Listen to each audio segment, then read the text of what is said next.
수지는 23년간 완벽한 아내의 역할을 해왔습니다. 매일 새벽 5시 30분, 알람이 울리기도 전에 몸속 깊숙이 새겨진 생체시계가 그녀를 깨웠어요. 차가운 마루바닥에 발을 내딛는 순간부터 하루가 시작됐습니다. 살금살금 부엌으로 향하는 수진의 발걸음은 23년간 연마된 무음의 기술이었어요. 형광등 불빛이 깜빡이며 부엌을 환하게 밝혔고, 냉장고 문이 열리자 김치 냄새와 함께 찬 공기가 얼굴을 스쳤습니다. 미역, 파, 두부. 손이 저절로 움직여 재료들을 꺼냈어요. 칼날이 도마를 두드리는 소리가 새벽 공기를 가르며 리듬을 만들어냈습니다. 똑똑똑. 팔을 써는 수진의 손놀림에는 주저함이 없었어요. 가스레인지에 불이 붙자 파란 불꽃이 냄비 바닥을 핥기 시작했고, 미역이 끓어오르며 구수한 향이 부엌을 채웠습니다. 수진이 국자로 간을 보는 순간 습관적으로 입맛을 다셨어요. 민호가 좋아하는 그 맛이었습니다. 6시 정각, 침실에서 알람 소리가 울려 퍼졌어요. 수지는 이미 김치전을 노릇노릇하게 구워내고 있었습니다. 프라이팬에서 지글지글 소리가 나며 고소한 냄새가 올라왔어요. 민호가 머리를 헝클어뜨린 채 욕실로 향했고, 세면대에서 물 흐르는 소리, 칫솔질하는 소리가 들렸습니다. 20분 후 정장을 차려입고 나온 민호의 얼굴은 무표정했어요. 식탁에 앉은 민호가 태블릿을 들여다보며 미역국을 기계적으로 떠먹었습니다. 화면에 파란 불빛이 그의 얼굴을 차갑게 비쳤어요. 수진이 반찬을 더 권해도 민호는 고개도 들지 않았어요. 손가락만 화면을 위아래로 스크롤할 뿐이었습니다.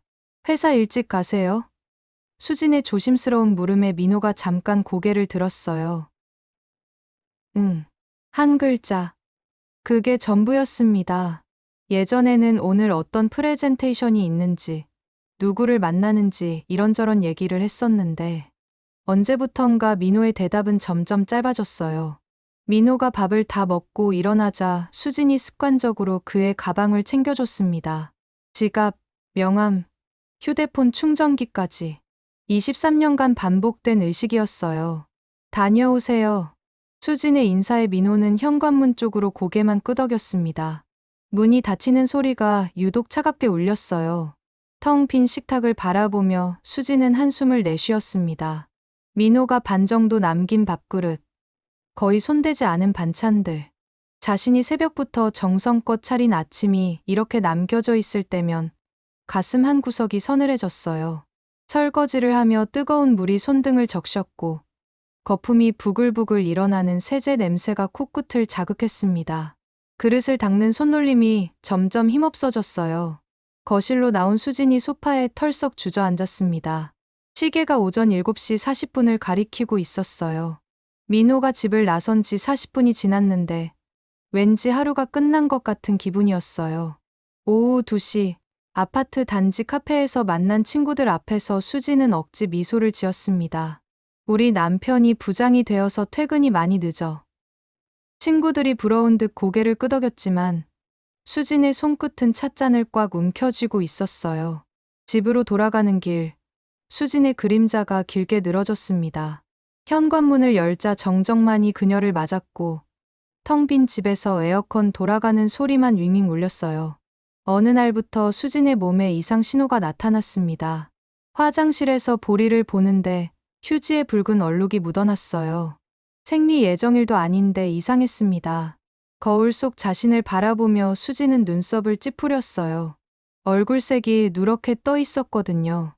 요즘 들어 몸이 납덩이처럼 무거웠어요. 민호가 저녁을 먹으며 태블릿을 보고 있을 때 수진이 조심스럽게 말을 꺼냈습니다. 요즘 몸이 이상하다고, 병원에 가봐야 할 것 같다고. 민호의 손가락이 화면을 터치하는 것을 멈췄지만 시선은 여전히 태블릿에 고정되어 있었어요. 나이 들면 다 그런 거야. 괜한 걱정 말고. 민호의 목소리에는 귀찮다는 기색이 역력했습니다. 마치 사소한 투정을 들어주는 듯한 어조였어요. 수진의 입술이 굳게 다물어졌습니다. 지금까지 살면서 아프다고 말한 적이 거의 없었는데 이렇게 대수롭지 않게 넘기니 목구멍이 막히는 것 같았어요. 일주일 후 증상은 더 심해졌습니다. 화장실에서 나올 때 다리에 힘이 빠져 문틀을 붙잡아야 했고 얼굴은 한지보다 하얗게 변해 있었어요. 결국 수지는 혼자 결정했습니다. 다음 날 오전 민호가 출근하고 나서 근처 산부인과를 찾았어요. 병원 대기실 의자에 앉자 플라스틱의 차가운 기운이 등골을 타고 올라왔습니다. 최수진님. 간호사의 부름에 수진이 벌떡 일어났고 손바닥이 끈끈하게 젖어 있었어요. 김동욱 의사는 40대 후반의 차분한 인상이었습니다. 그가 수진의 증상을 하나하나 물어봤어요.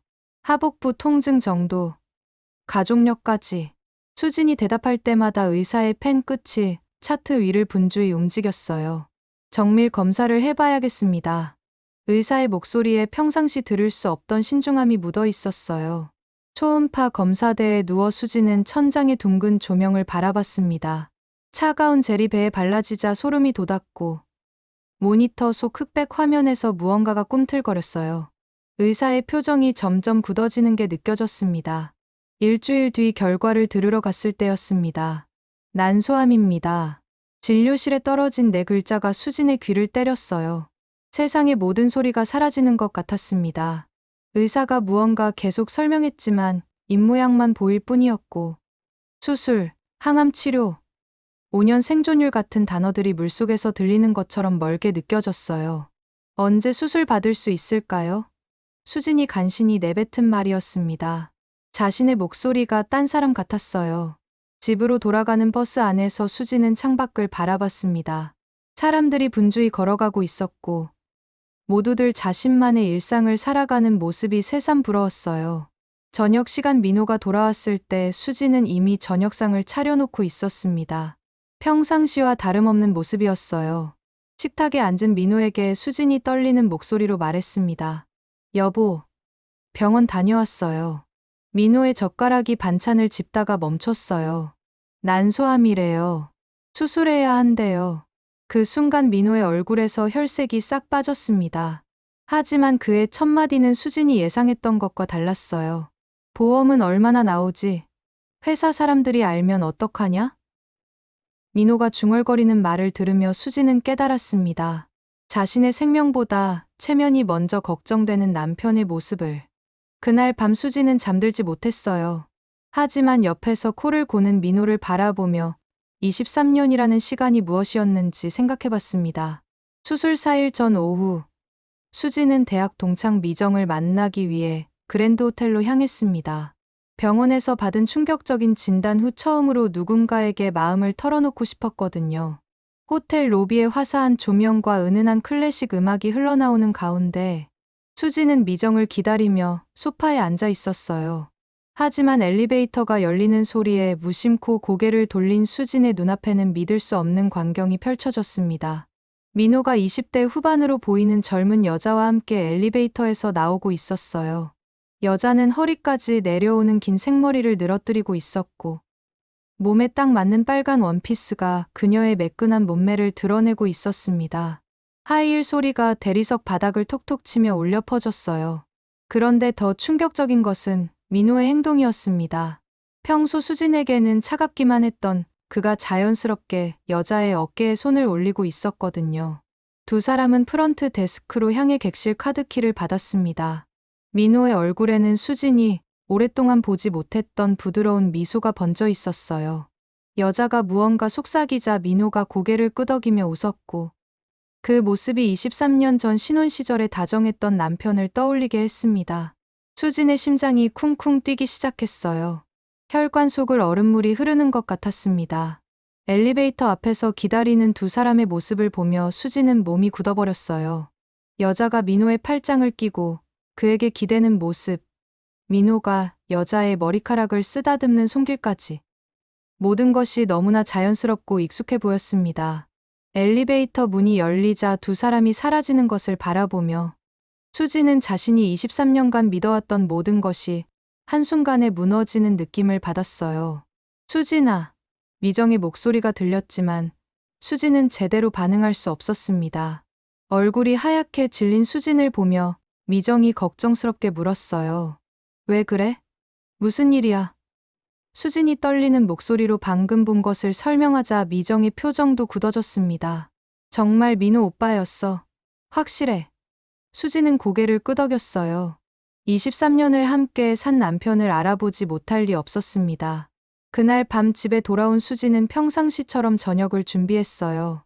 하지만 손이 계속 떨려 칼질하기가 어려웠고 양념을 넣다가 소금을 너무 많이 넣어버리기도 했습니다. 민호가 집에 들어왔을 때는 이미 9시가 넘어 있었어요. 늦었네. 민호의 간단한 인사에 수진이 대답했습니다. 회사 일이 많으셨나 봐요. 민호는 고개만 끄덕이며 옷을 갈아입으러 들어갔어요. 식사를 하는 동안 수지는 민호의 얼굴을 유심히 관찰했습니다. 평상시보다 기분이 좋아 보였고 심지어 허밍까지 하고 있었어요. 23년을 함께 산 아내 앞에서는 무표정하던 남편이 다른 여자와 함께 있을 때는 그렇게 행복해 보일 수 있다는 사실이 가슴을 후벼 팠습니다. 오늘 그랜드 호텔에 갔었어요. 수진이 조심스럽게 말을 꺼냈을 때 민호의 젓가락이 잠깐 멈춤했어요. 하지만 곧 평상시처럼 돌아와, 그래? 누구 만났는데? 하고 물었습니다. 수술 하루 전, 수지는 민호에게 마지막으로 부탁했어요. 수술날 병원에 와줄 수 있죠? 민호가 잠깐 망설이더니, 물론이지. 걱정 말아라고 대답했습니다. 하지만 그의 목소리에는 확신이 없었어요. 수지는 그 순간 이미 예감하고 있었습니다. 아마도 혼자가 될 거라는 것을. 수술 당일 새벽 5시, 수지는 평소처럼 일어났어요. 하지만 이번에는 아침을 차릴 필요가 없었습니다. 금식을 해야 했거든요. 이번 준비물을 챙기면서 수진의 손이 계속 떨렸어요. 23년간 함께했던 집을 둘러보니 모든 것이 새삼 낯설게 느껴졌습니다. 민호는 병원에서 만나자며 먼저 회사로 향했어요. 오전 8시 병원에 도착한 수지는 입원 수속을 밟으며 계속 시계를 확인했습니다. 수술 시간은 오전 10시였어요. 9시 30분이 되어도 민호는 나타나지 않았습니다. 간호사가 수술복으로 갈아입으라고 했을 때 복도 끝에서 민호가 급하게 걸어오는 모습이 보였어요. 정장 차림에 서류 가방을 든 채였습니다. 미안. 회사에서 급한 일이 있어서. 민호가 헐떡이며 말했어요. 수진을 보는 그의 눈빛에는 걱정보다는 귀찮음이 더 많이 담겨 있었습니다. 수술 금방 끝나겠지. 나는 회사 가야 해. 오후에 중요한 미팅이 있거든. 민호의 말에 수진의 가슴이 철렁했어요. 4시간 걸린다고 했어요. 수진의 말에 민호가 시계를 확인하며 말했습니다. 그럼 저녁에 올게. 수술 잘 받고. 그것이 민호가 수술실로 향하는 수진에게 한 마지막 말이었어요. 수술용 침대에 누워 마취가 시작될 때까지도 수진은 민호가 다시 돌아올까 싶어 문을 바라봤습니다. 하지만 문은 닫혀 있었고 마취제가 혈관을 타고 흐르면서 의식이 점점 흐려졌어요. 4시간 후 회복실에서 깨어난 수진의 첫 번째 감각은 통증이었습니다. 배 전체가 찢어지는 것 같았고 목구멍이 바짝 말라 있었어요. 희미한 의식 속에서 주변을 둘러봤지만 아무도 없었습니다. 간호사가 와서 수술 잘 끝났어요. 조금만 더 쉬시면 일반 병실로 옮겨드릴게요 라고 말했지만 수진의 귀에는 제대로 들리지 않았어요. 일반 병실로 옮겨진 후에도 민호는 나타나지 않았습니다. 오후 6시, 저녁 7시, 8시가 지나도 마찬가지였어요. 간호사가 보호자분이 회사 급한 일로 저녁에 온다고 연락했다고 전했을 때 수지는 실소를 터뜨렸습니다. 아내가 암 수술을 받는 날에도 회사 일이 더 급한 남편이라니. 밤 9시가 넘어서야 민호가 병실에 나타났어요. 손에는 편의점에서 산 것 같은 과일 바구니를 들고 있었습니다. 어때? 아파? 형식적인 질문에 수진이 많이 아파요 라고 대답하자 민호는 그래도 수술은 잘 끝났으니까 다행이네라고 말했어요. 그의 목소리에는 진심 어린 걱정보다는 안도감이 더 크게 느껴졌습니다. 회사 일 때문에 못 있었어. 내일부터는 괜찮을 거야. 민호가 말했지만 수지는 이미 알고 있었어요. 그랜드 호텔에서 본 그 여자와 함께 있었을 거라는 것을. 수술 당일에도 다른 여자를 만날 수 있는 남편이라는 현실이 메스로 도려낸 상처보다 더 깊게 아팠습니다. 수술 다음 날 오전, 민호가 병실에 들어왔을 때 수지는 그의 표정에서 뭔가 달라진 것을 느꼈어요. 평소보다 더 굳은 얼굴이었고 뭔가 결심한 듯한 모습이었습니다. 할 말이 있어. 민호가 의자에 앉으며 말했어요. 수진의 심장이 다시 쿵쿵 뛰기 시작했습니다. 우리 이혼하는 게 좋겠어. 민호가 차갑게 내뱉은 한마디에 수진의 세상이 완전히 멈춰버렸습니다. 23년의 결혼 생활을 회사 회의에서 안건을 처리하듯 무감정한 어조로 끝내자고 하는 민호를 바라보며 수지는 이 사람이 정말 자신이 사랑했던 남편이 맞는지 의심스러웠어요. 지수도 이제 대학생이고 너도 앞으로는 자유롭게 살고 싶을 거야. 서로를 위한 일이라고 생각해. 민호가 마치 수진을 위한 배려인 것처럼 포장하며 말했습니다. 하지만 수진은 그 모든 말의 진짜 의미를 알고 있었어요. 젊은 여자와 새로운 삶을 시작하고 싶다는 뜻이라는 것을. 그 순간 수진은 놀랍도록 차분해졌습니다. 알겠어요. 예상보다 담담한 수진의 대답에 민호가 잠깐 당황한 듯 보였어요. 아마 울거나 매달릴 거라고 생각했을 텐데 수진의 반응이 의외였을 겁니다. 오히려 수진은 가슴 깊은 곳에서 무언가 해방된 기분을 느끼고 있었어요. 23년간 자신을 올가매고 있던 무거운 사슬이 끊어지는 느낌이었습니다. 재산 정리는 변호사를 통해서 하자. 민호가 말했을 때 수진이 고개를 끄덕였어요. 그렇게 해요. 하지만 수진의 마음속에서는 이미 다른 계획이 세워지고 있었습니다. 23년간 헌신했던 결혼 생활을 이렇게 쉽게 끝낼 수는 없었거든요. 진실은 반드시 밝혀져야 했고 정당한 대가는 치러야 했습니다. 수지는 표면적으로는 담담하게 이혼을 받아들이는 듯 보였지만 병실에서 혼자 있는 시간 동안 전혀 다른 준비를 시작했어요. 사실 수지는 몇 년 전부터 이미 민호의 수상한 행동들을 눈치채고 있었습니다. 늦은 퇴근, 주말 골프라며 나가는 일이 잦아졌고 휴대폰을 뒤집어 놓고 자는 습관, 그리고 무엇보다 집 안곳곳에서 발견한 이상한 증거들이 있었거든요. 2년 전 민호의 정장 주머니에서 발견한 호텔 주차권, 평소 사용하지 않던 카드 영수증들, 그리고 서재 서랍 깊숙한 곳에서 우연히 발견한 은행 통장이 결정적이었어요.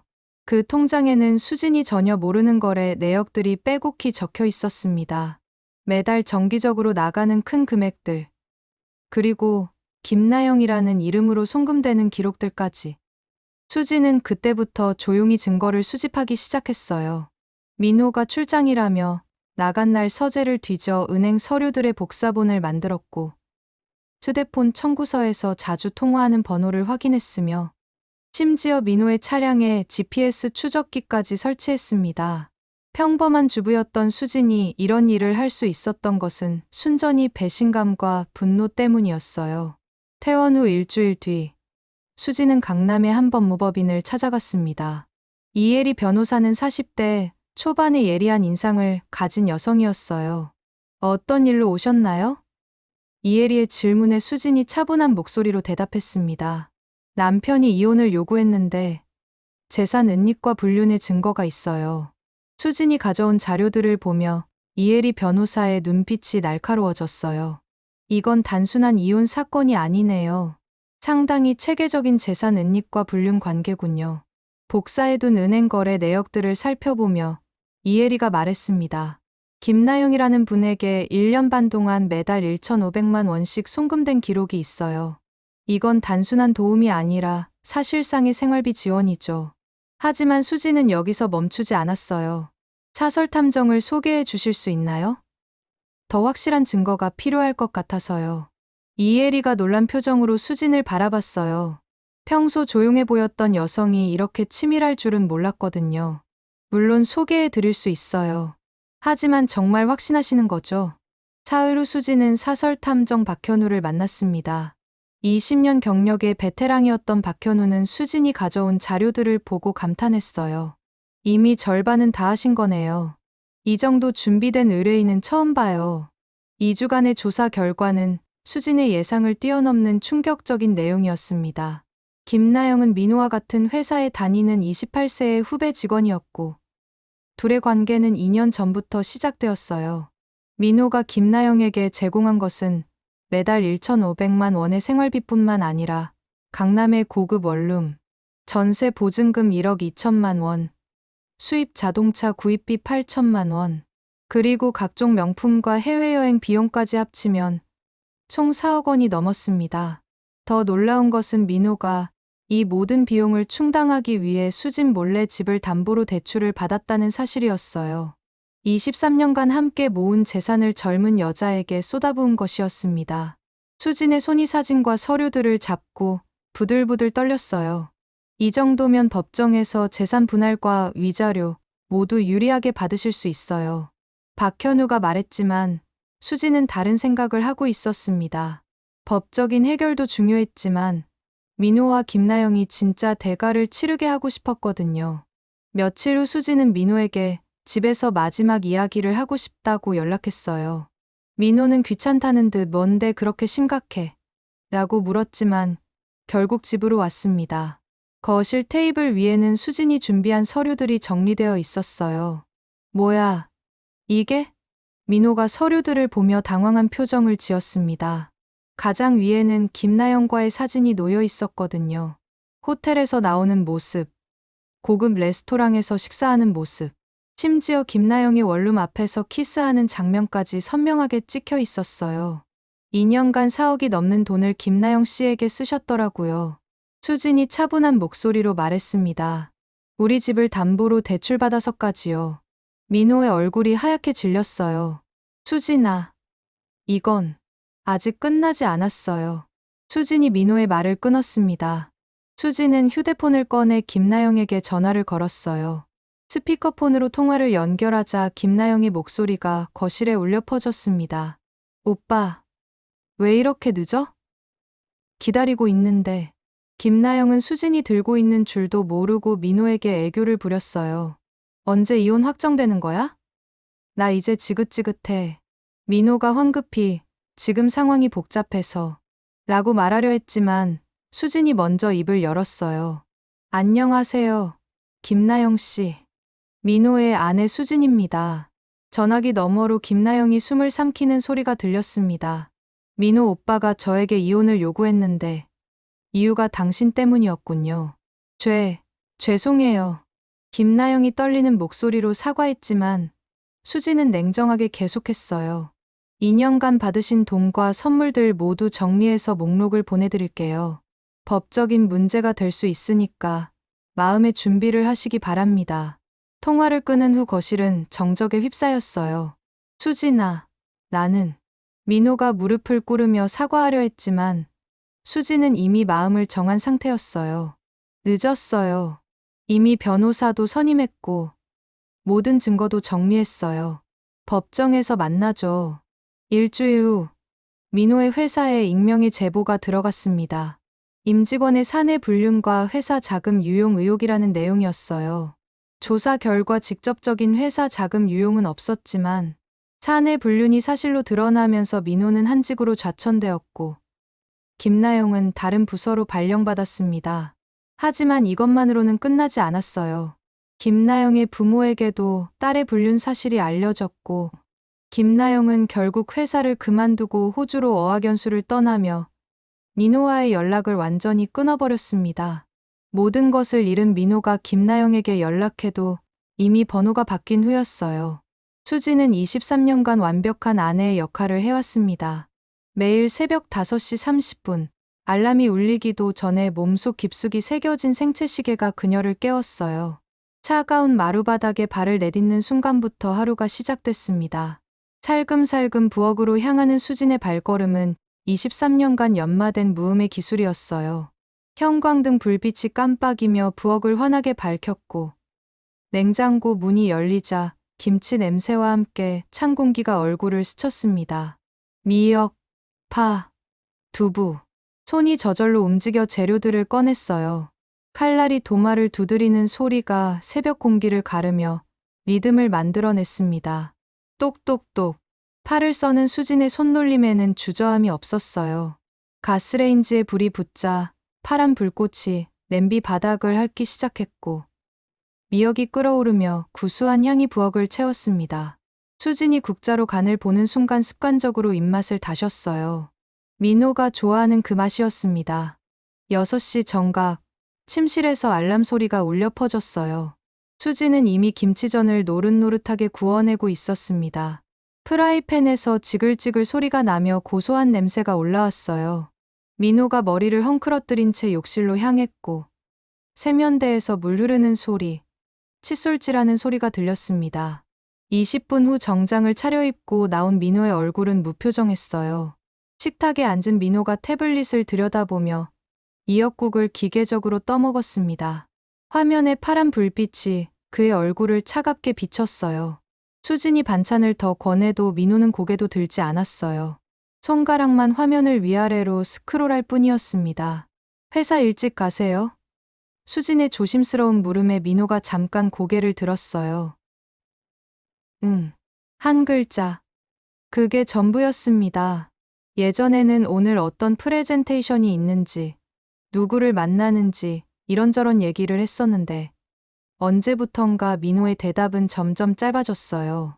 민호가 밥을 다 먹고 일어나자 수진이 습관적으로 그의 가방을 챙겨줬습니다. 지갑, 명함, 휴대폰 충전기까지. 23년간 반복된 의식이었어요. 다녀오세요. 수진의 인사에 민호는 현관문 쪽으로 고개만 끄덕였습니다. 문이 닫히는 소리가 유독 차갑게 울렸어요. 텅 빈 식탁을 바라보며 수진은 한숨을 내쉬었습니다. 민호가 반 정도 남긴 밥그릇, 거의 손대지 않은 반찬들, 자신이 새벽부터 정성껏 차린 아침이 이렇게 남겨져 있을 때면 가슴 한 구석이 서늘해졌어요. 설거지를 하며 뜨거운 물이 손등을 적셨고 거품이 부글부글 일어나는 세제 냄새가 코끝을 자극했습니다. 그릇을 닦는 손놀림이 점점 힘없어졌어요. 거실로 나온 수진이 소파에 털썩 주저앉았습니다. 시계가 오전 7시 40분을 가리키고 있었어요. 민호가 집을 나선 지 40분이 지났는데 왠지 하루가 끝난 것 같은 기분이었어요. 오후 2시 아파트 단지 카페에서 만난 친구들 앞에서 수진은 억지 미소를 지었습니다. 우리 남편이 부장이 되어서 퇴근이 많이 늦어. 친구들이 부러운 듯 고개를 끄덕였지만 수진의 손끝은 찻잔을 꽉 움켜쥐고 있었어요. 집으로 돌아가는 길, 수진의 그림자가 길게 늘어졌습니다. 현관문을 열자 정정만이 그녀를 맞았고 텅 빈 집에서 에어컨 돌아가는 소리만 윙윙 울렸어요. 어느 날부터 수진의 몸에 이상 신호가 나타났습니다. 화장실에서 보리를 보는데 휴지에 붉은 얼룩이 묻어났어요. 생리 예정일도 아닌데 이상했습니다. 거울 속 자신을 바라보며 수진은 눈썹을 찌푸렸어요. 얼굴색이 누렇게 떠 있었거든요. 요즘 들어 몸이 납덩이처럼 무거웠어요. 민호가 저녁을 먹으며 태블릿을 보고 있을 때 수진이 조심스럽게 말을 꺼냈습니다. 요즘 몸이 이상하다고, 병원에 가봐야 할 것 같다고. 민호의 손가락이 화면을 터치하는 것을 멈췄지만 시선은 여전히 태블릿에 고정되어 있었어요. 나이 들면 다 그런 거야. 괜한 걱정 말고. 민호의 목소리에는 귀찮다는 기색이 역력했습니다. 마치 사소한 투정을 들어주는 듯한 어조였어요. 수진의 입술이 굳게 다물어졌습니다. 지금까지 살면서 아프다고 말한 적이 거의 없었는데 이렇게 대수롭지 않게 넘기니 목구멍이 막히는 것 같았어요. 일주일 후 증상은 더 심해졌습니다. 화장실에서 나올 때 다리에 힘이 빠져 문틀을 붙잡아야 했고 얼굴은 한지보다 하얗게 변해 있었어요. 결국 수지는 혼자 결정했습니다. 다음 날 오전 민호가 출근하고 나서 근처 산부인과를 찾았어요. 병원 대기실 의자에 앉자 플라스틱의 차가운 기운이 등골을 타고 올라왔습니다. 최수진님. 간호사의 부름에 수진이 벌떡 일어났고 손바닥이 끈끈하게 젖어 있었어요. 김동욱 의사는 40대 후반의 차분한 인상이었습니다. 그가 수진의 증상을 하나하나 물어봤어요. 하복부 통증 정도, 가족력까지. 수진이 대답할 때마다 의사의 펜 끝이 차트 위를 분주히 움직였어요. 정밀 검사를 해봐야겠습니다. 의사의 목소리에 평상시 들을 수 없던 신중함이 묻어 있었어요. 초음파 검사대에 누워 수지는 천장의 둥근 조명을 바라봤습니다. 차가운 젤이 배에 발라지자 소름이 돋았고 모니터 속 흑백 화면에서 무언가가 꿈틀거렸어요.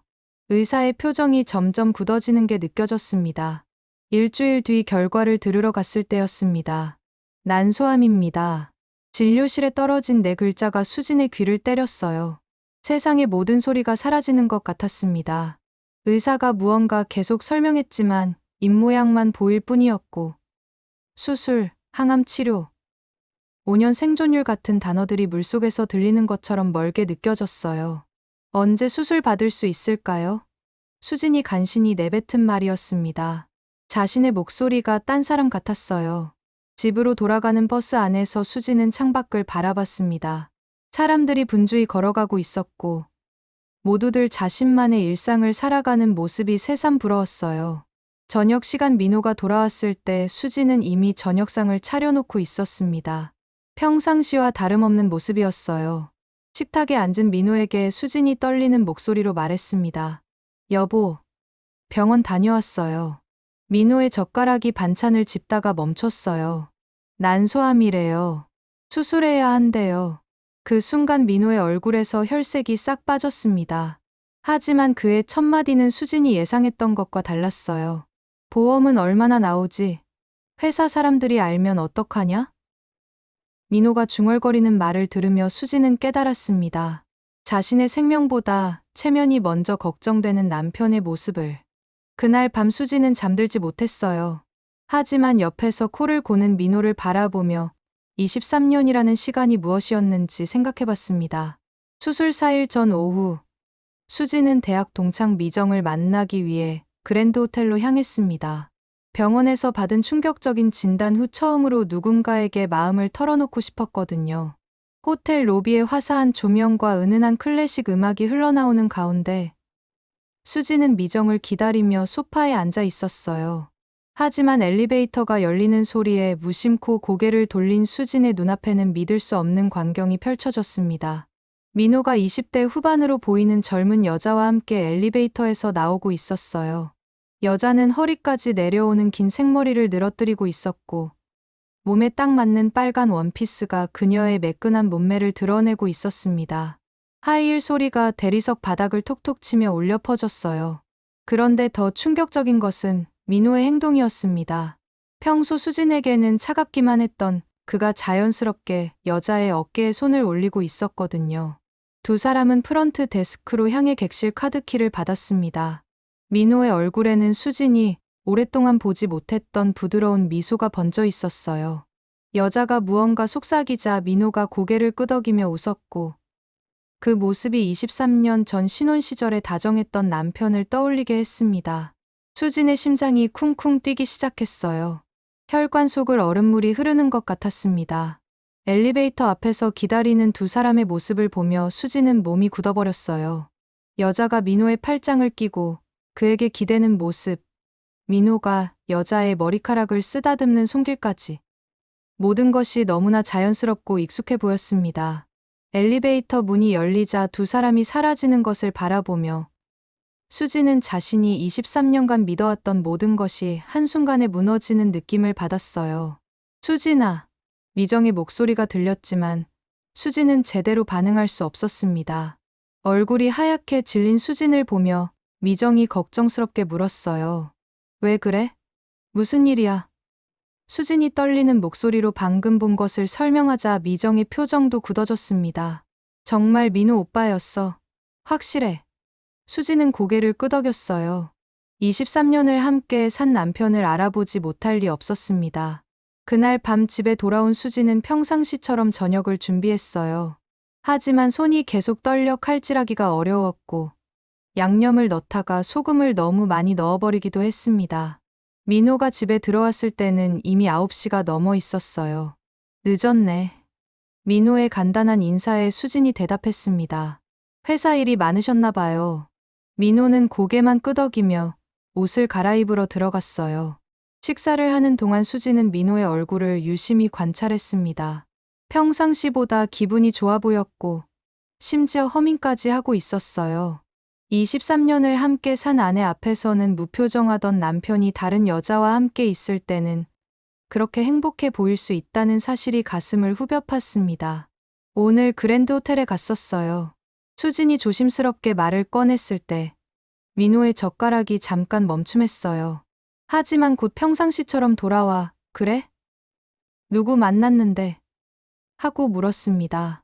수술 하루 전 수지는 민호에게 마지막으로 부탁했어요. 수술날 병원에 와줄 수 있죠? 민호가 잠깐 망설이더니 물론이지. 걱정 말아라고 대답했습니다. 하지만 그의 목소리에는 확신이 없었어요. 수지는 그 순간 이미 예감하고 있었습니다.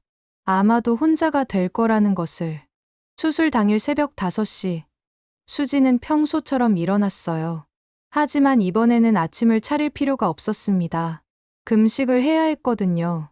입원 준비물을 챙기면서 수진의 손이 계속 떨렸어요. 23년간 함께했던 집을 둘러보니 모든 것이 새삼 낯설게 느껴졌습니다. 민호는 병원에서 만나자며 먼저 회사로 향했어요. 오전 8시 병원에 도착한 수지는 입원 수속을 밟으며 계속 시계를 확인했습니다. 수술 시간은 오전 10시였어요. 9시 30분이 되어도 민호는 나타나지 않았습니다. 간호사가 수술복으로 갈아입으라고 했을 때 복도 끝에서 민호가 급하게 걸어오는 모습이 보였어요.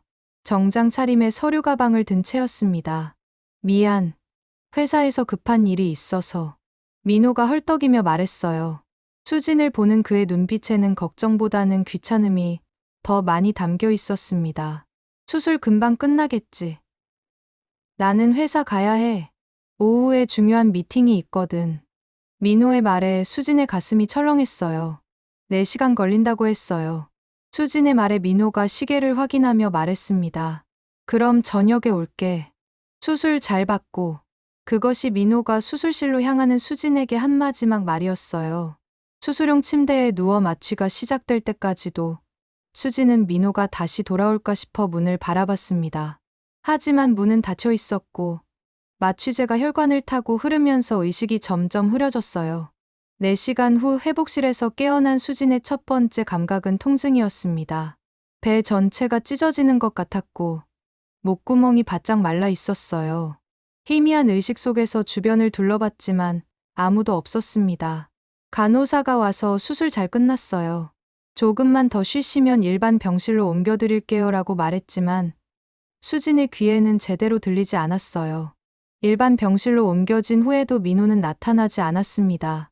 오후 6시, 저녁 7시, 8시가 지나도 마찬가지였어요. 간호사가 보호자분이 회사 급한 일로 저녁에 온다고 연락했다고 전했을 때 수지는 실소를 터뜨렸습니다. 아내가 암 수술을 받는 날에도 회사 일이 더 급한 남편이라니. 밤 9시가 넘어서야 민호가 병실에 나타났어요. 손에는 편의점에서 산 것 같은 과일 바구니를 들고 있었습니다. 어때? 아파? 형식적인 질문에 수진이 많이 아파요라고 대답하자 민호는 그래도 수술은 잘 끝났으니까 다행이네라고 말했어요. 그의 목소리에는 진심 어린 걱정보다는 안도감이 더 크게 느껴졌습니다. 회사 일 때문에 못 있었어. 내일부터는 괜찮을 거야. 민호가 말했지만 수지는 이미 알고 있었어요. 그랜드 호텔에서 본 그 여자와 함께 있었을 거라는 것을. 수술 당일에도 다른 여자를 만날 수 있는 남편이라는 현실이 메스로 도려낸 상처보다 더 깊게 아팠습니다. 수술 다음 날 오전, 민호가 병실에 들어왔을 때 수지는 그의 표정에서 뭔가 달라진 것을 느꼈어요. 평소보다 더 굳은 얼굴이었고 뭔가 결심한 듯한 모습이었습니다. 할 말이 있어. 민호가 의자에 앉으며 말했어요. 수진의 심장이 다시 쿵쿵 뛰기 시작했습니다. 우리 이혼하는 게 좋겠어. 민호가 차갑게 내뱉은 한마디에 수진의 세상이 완전히 멈춰버렸습니다.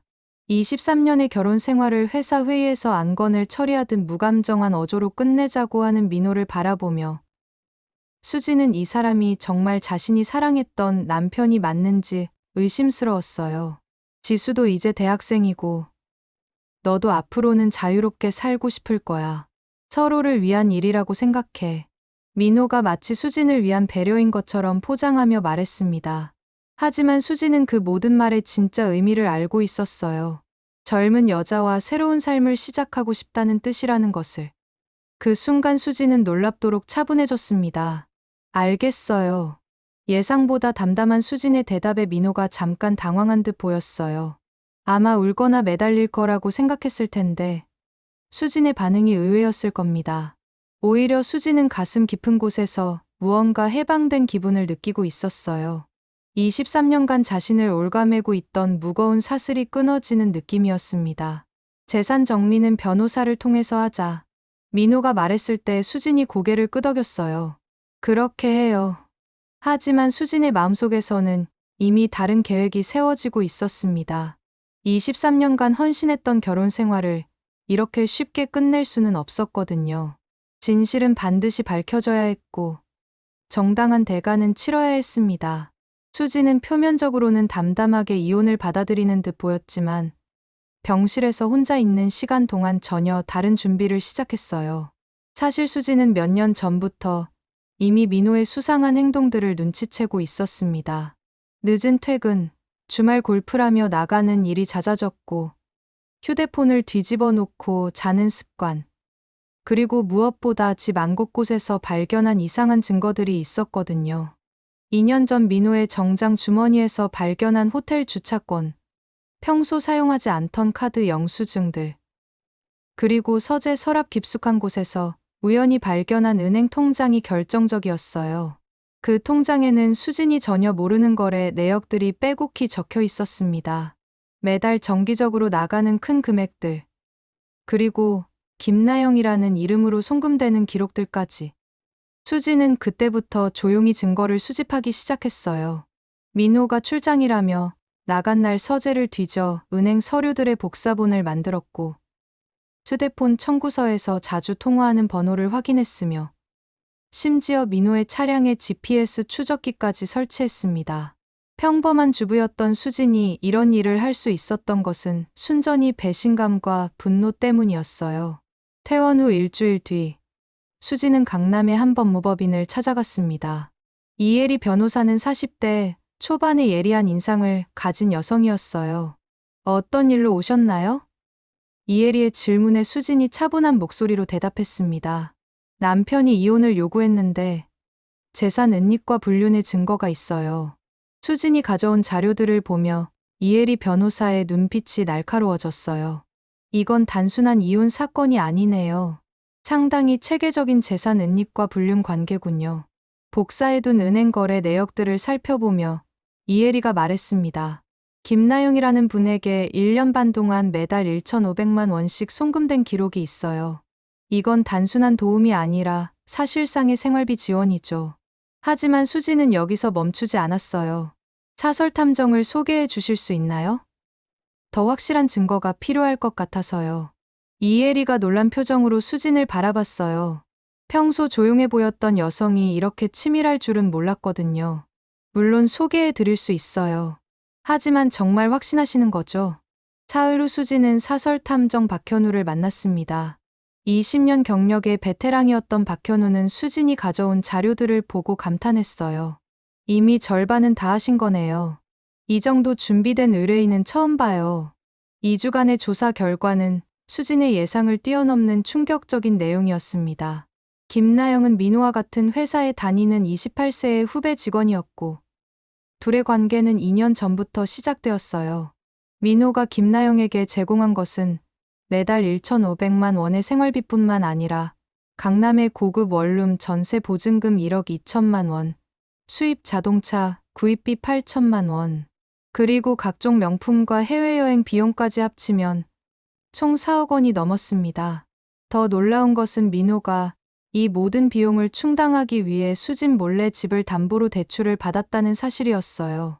23년간 함께 모은 재산을 젊은 여자에게 쏟아부은 것이었습니다. 수진의 손이 사진과 서류들을 잡고 부들부들 떨렸어요. 이 정도면 법정에서 재산 분할과 위자료 모두 유리하게 받으실 수 있어요. 박현우가 말했지만 수지는 다른 생각을 하고 있었습니다. 법적인 해결도 중요했지만 민호와 김나영이 진짜 대가를 치르게 하고 싶었거든요. 며칠 후 수지는 민호에게 집에서 마지막 이야기를 하고 싶다고 연락했어요. 민호는 귀찮다는 듯 뭔데 그렇게 심각해? 라고 물었지만 결국 집으로 왔습니다. 거실 테이블 위에는 수진이 준비한 서류들이 정리되어 있었어요. 뭐야? 이게? 민호가 서류들을 보며 당황한 표정을 지었습니다. 가장 위에는 김나영과의 사진이 놓여 있었거든요. 호텔에서 나오는 모습, 고급 레스토랑에서 식사하는 모습, 심지어 김나영이 원룸 앞에서 키스하는 장면까지 선명하게 찍혀 있었어요. 2년간 4억이 넘는 돈을 김나영 씨에게 쓰셨더라고요. 수진이 차분한 목소리로 말했습니다. 우리 집을 담보로 대출받아서까지요. 민호의 얼굴이 하얗게 질렸어요. 수진아, 이건 아직 끝나지 않았어요. 수진이 민호의 말을 끊었습니다. 수진은 휴대폰을 꺼내 김나영에게 전화를 걸었어요. 스피커폰으로 통화를 연결하자 김나영의 목소리가 거실에 울려 퍼졌습니다. 오빠, 왜 이렇게 늦어? 기다리고 있는데. 김나영은 수진이 들고 있는 줄도 모르고 민호에게 애교를 부렸어요. 언제 이혼 확정되는 거야? 나 이제 지긋지긋해. 민호가 황급히 지금 상황이 복잡해서 라고 말하려 했지만 수진이 먼저 입을 열었어요. 안녕하세요. 김나영 씨. 민호의 아내 수진입니다. 전화기 너머로 김나영이 숨을 삼키는 소리가 들렸습니다. 민호 오빠가 저에게 이혼을 요구했는데 이유가 당신 때문이었군요. 죄송해요. 김나영이 떨리는 목소리로 사과했지만 수진은 냉정하게 계속했어요. 2년간 받으신 돈과 선물들 모두 정리해서 목록을 보내드릴게요. 법적인 문제가 될 수 있으니까 마음의 준비를 하시기 바랍니다. 통화를 끊은 후 거실은 정적에 휩싸였어요. 수진아, 나는. 민호가 무릎을 꿇으며 사과하려 했지만 수진은 이미 마음을 정한 상태였어요. 늦었어요. 이미 변호사도 선임했고 모든 증거도 정리했어요. 법정에서 만나죠. 일주일 후 민호의 회사에 익명의 제보가 들어갔습니다. 임직원의 사내 불륜과 회사 자금 유용 의혹이라는 내용이었어요. 조사 결과 직접적인 회사 자금 유용은 없었지만 사내 불륜이 사실로 드러나면서 민호는 한직으로 좌천되었고 김나영은 다른 부서로 발령받았습니다. 하지만 이것만으로는 끝나지 않았어요. 김나영의 부모에게도 딸의 불륜 사실이 알려졌고 김나영은 결국 회사를 그만두고 호주로 어학연수를 떠나며 민호와의 연락을 완전히 끊어버렸습니다. 모든 것을 잃은 민호가 김나영에게 연락해도 이미 번호가 바뀐 후였어요. 법정에서 수진은 준비한 모든 증거를 제출했습니다. 재산 은닉, 불륜 관계, 그리고 23년간의 헌신적인 결혼 생활에 대한 기여도까지. 결국 수진은 재산의 70%와 상당한 위자료를 받아낼 수 있었어요. 민호는 큰 집을 팔고 작은 오피스텔로 이사해야 했고 회사에서의 입지도 완전히 잃었습니다. 모든 것을 잃고 나서야 민호는 진짜 소중한 것이 무엇이었는지 깨달았지만 이미 너무 늦어버린 상태였어.